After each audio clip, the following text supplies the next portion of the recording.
Hello and welcome to Blue Army TV. I'm sitting here after Carlisle have been beaten 2-1 away from home at Bristol Rovers in what is becoming a little bit of a recurring result. It's the 8th loss in a row now, and we're getting ever closer to the dreaded 10 defeats in a row for Paul Simpson. And look, it's not nearly as bad as the Cambridge result last week, but at the end of the day, it's no points then and it's no points again today. And we just seem to be doing the same thing every single week, where we have a decent enough first 20 minutes.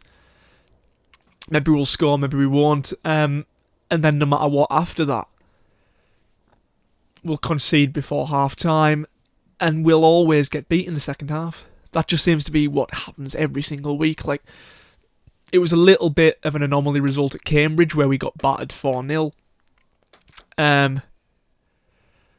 But look, you can get beat 4 or 5-0, or you can get beat by 1 goal. It's still the same result. It's still 0 points on the board. And it still goes down as a defeat. It's still nothing to show from what was today a much improved performance. You look at the first goal, we very much deserved it. We very much were the better team in that first half, I feel. And we were really on top when the goal came. It was a lovely goal from Josh Wheeler on the left-hand side, a lovely volleyed finish. And it was a good reward for what had been a good opening first 20 minutes, half an hour. I can't remember the minute he scored in, but it was deserved at the time. And when we concede after that, we concede to our first shot on target, or Harry Lewis concedes to his first opportunity to make a save, which he doesn't.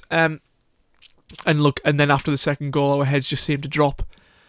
The second goal for me was a little bit strange. A lot of people will blame the goalkeeper. I think that's fair. I think you'd expect him to save that. I think most keepers at this level do save that, but it is an exceptional finish, and it is off the woodwork. We look at the first goal, though. Sam Lavelle drawn out of position. That happens far too often. But look, even after he gets past Sam Lavelle, there's still lots of work to do. He still has to get past Ben Barkley and the keeper, and he does it far, far too easily for me. And look, Lavelle will get a lot of the blame for that, and rightfully so, but I think a lot of it has to go on to Ben Barkley's head as well, because he gets past Lavelle, and Barkley's just running around like he just looks lost. He looks from side to side. He doesn't know where to position himself, and the goal goes in, and we just look weak defensively in that move, and I think that's the takeaway from that. And it's another game where we've conceded two or more goals. It's another game where we've lost, and it's, look, I kind of accepted last week that we were down. With results going our way elsewhere in the division, today was a good opportunity for us to shorten that gap, and we haven't.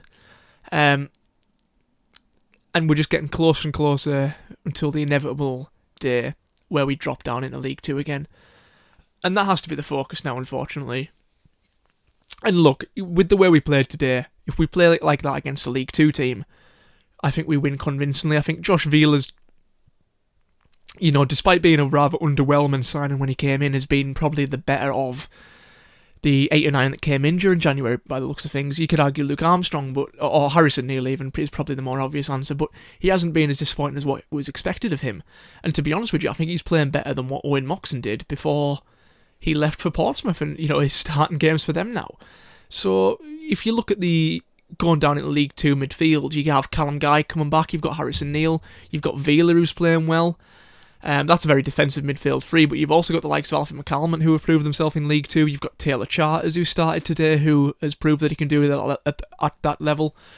So look, I think we just need to prepare ourselves now for going down into League 2, and I think performances like that, they do show a little bit of comfort, because I think everyone kind of lost their heads after the 4-0 against Cambridge, and rightfully so. But games like this today, and the result was predictably poor, but the performance shows that we still do have a bit of quality in the squad. It shows that there still is a bit of hope, maybe not for staying up this season, but of us coming back up next season if we are to go down. And it's another game where people call for Paul Simpson's head. I've seen polls happening online.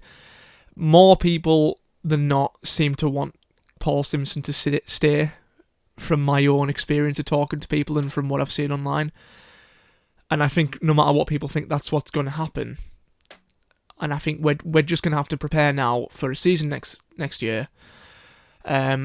With a good summer transfer window, hopefully, with the new American money coming in, and preparing for another League 2 title fight with Paul Simpson. And that's the takeaway from today, I think. I think it has to be. I think if you're going to take positives away from that, it's that certain players put in decent enough performance to show that they still care and that they still want to be here next season. But anyways, I feel like I've waffled on enough now. Please like the video, subscribe to the channel, and let me know what you think in the comments, because it really is a divided fan base in the minute as to what needs to happen.